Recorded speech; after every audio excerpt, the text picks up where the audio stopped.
বেশ কিছু সমস্যা নিয়ে কথা বলার চেষ্টা করছি। মূলত মেডিসিন এবং হসপিটাল বা ডায়াগনস্টিক সেন্টারের পরীক্ষা নিরীক্ষা, যানজট, পৌরসভার ময়লা আবর্জনা এবং মাদক নিয়ে কথা বলার চেষ্টা করব। তো শুরুতে আমি যদি একটু বলি, দেবিদ্বারের মেডিসিন ব্যবস্থা নিয়ে একটু কথা বলতে চাচ্ছি। আমি আরও 2 থেকে 3 মাস আগে আইনশৃঙ্খলা মিটিংয়ে দেবিদ্বারে যে অনুমোদনহীন মেডিসিন ডাক্তাররা স্লিপ করে এই বিষয় নিয়ে আমি কথা বলেছিলাম।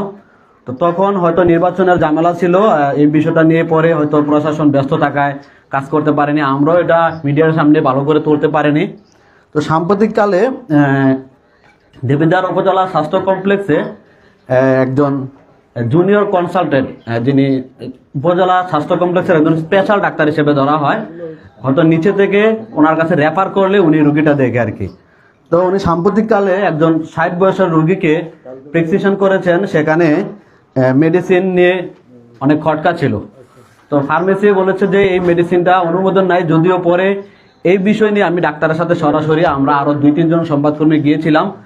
তিনি এই বিষয়ে কোনো সদ উত্তর দিতে পারেনি এবং তিনি তার কর্মঘণ্টা ছিল আরও কমপক্ষে আধা ঘন্টা, তিনি প্রশ্নের সম্মুখীন হয়ে তিনি তার কর্মঘণ্টা পরিত্যাগ করে টিএচও স্যারের অফিসে চলে যায়।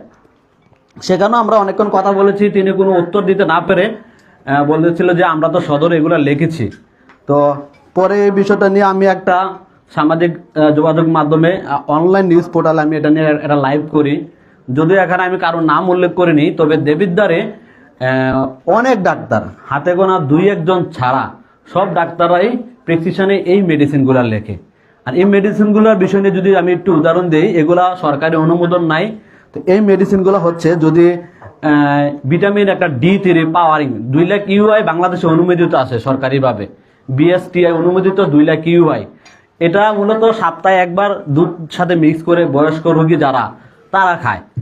এখন সেই মেডিসিনটা ডাক্তার কি করে একটা অনুমোদনহীন এবং ভুয়া বলে যেগুলোকে ডাক্তার এগুলো প্রেসক্রিপশন করে, যে মেডিসিন ওইগুলো আবার ফার্মেসি থেকে কিনতে গেলে প্রতি পিস 300 থেকে 400 টাকা লাগে।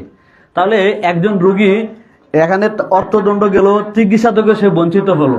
আমার কাছে আমার এই মোবাইলে আমি দীর্ঘদিন ধরে আমরা একটা টিম কাজ করেছি।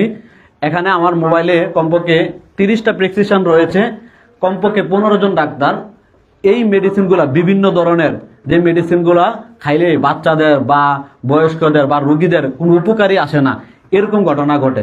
সাম্প্রতিককালে আমার সাথে দেবিদ্বার একটা হসপিটালে আমি ওখানে অবস্থান করতেছি। তো একজন নারী দেখলাম যে তার একটা কেমন একটা ভাব,